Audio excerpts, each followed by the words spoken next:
deploy, undeploy. So for undeploy, you have to remove this application from the server or not? Tell me. Yes, sir. And if you want to deploy your application, so you are going to include this on your server. Fine. Then you will be able to execute it. Otherwise, is it possible? No. Session creation and session destroy both are same type of event, or both are same type of operation? No. Yeah. Session creation, for this we are going to use which method? Get servlet context method, right? You have already done this. See this? For this purpose you are going to use get servlet context. You are getting a session. Fine, guys. And if you want to destroy your session, then what are you doing? You are using this one or not? Tell me. For destroying a session, and No. by using this you are interested about getting a session. Which type of session you are interested to get? Existing session. Existing session, not the new session. That's why you have written over here false. Is it clear? So both are a different type of events. That's why if you are talking about a listener, so you have to use different listener over here. So this is the logic of listener event. So here I have taken an example, like when application is deployed on the server, that is an event. If you are going to undeploy your application from the server, that is a different event. If you are going to create a session, that is a different event, means that is another event. And if you are going to destroy your session, then that is also an event. So these are several types of event which we are going to perform, right, guys? So see, can only one listener can listen all the event? Tell me, what will be the answer? No. No. Because of if you are going to perform uh, this event, so you are going to use a particular listener for it. For this you are going to use another type of listener. For this you are going to use another type of listener. Okay, so no, different kind of events have corresponding listener. So corresponding to each event we have a listener that can listen the particular event. A simple example is, suppose that if you are going to deploy your application on a server, then you are going to refer servlet context listener. Okay, guys, servlet context listener. If you are going to create a session, then you are going to use another type of listener. I will discuss that one, don't worry. So you will realize it. Fine. So this is the logic of listener and event. Fine. May I proceed further? See, guys. So event are basically occurrence of something. Changing the state of an object is known as an event.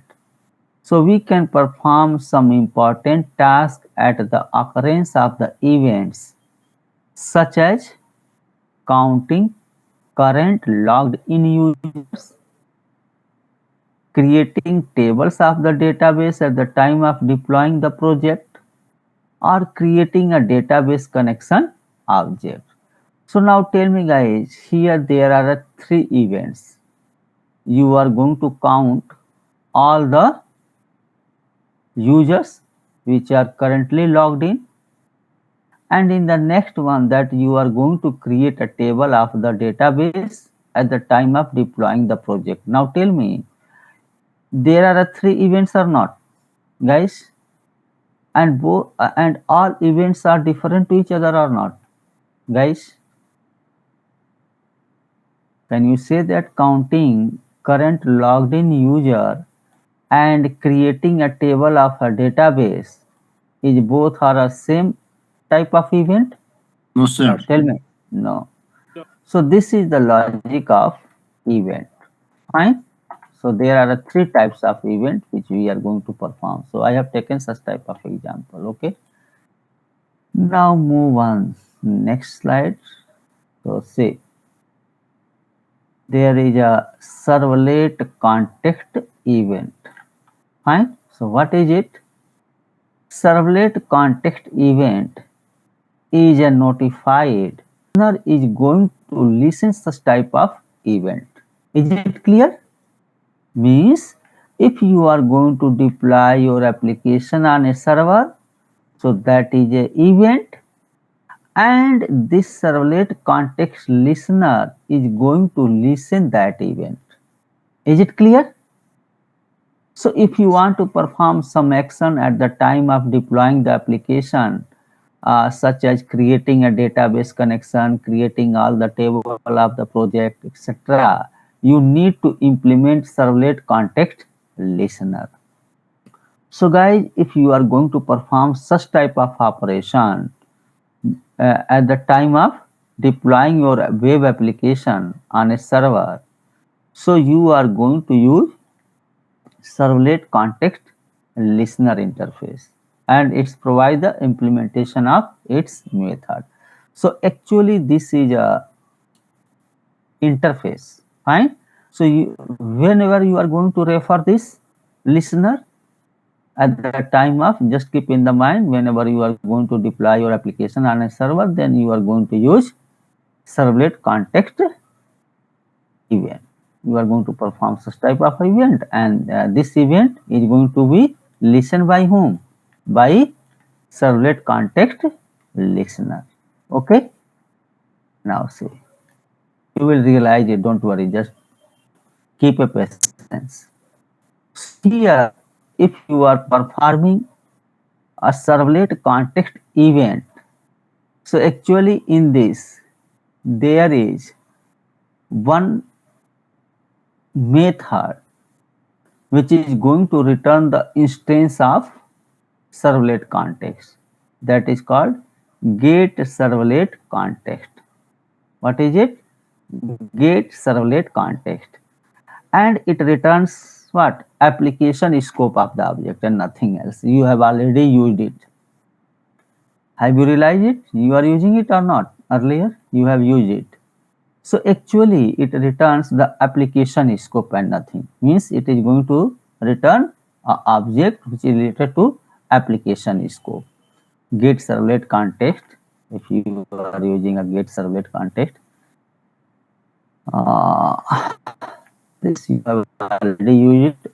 Unknowingly you have used it because of you were not aware about it.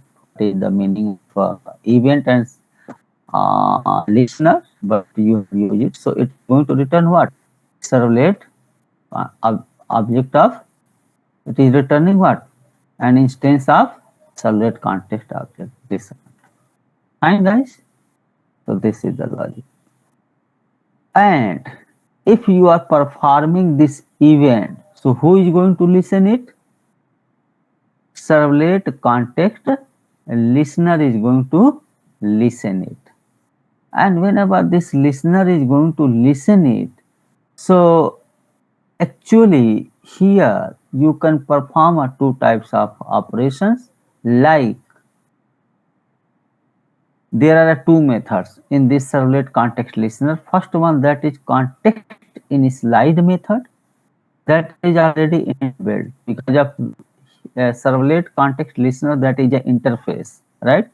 So you, whenever you will refer this context destroy method, tell me. Deploy the application. Yeah, whenever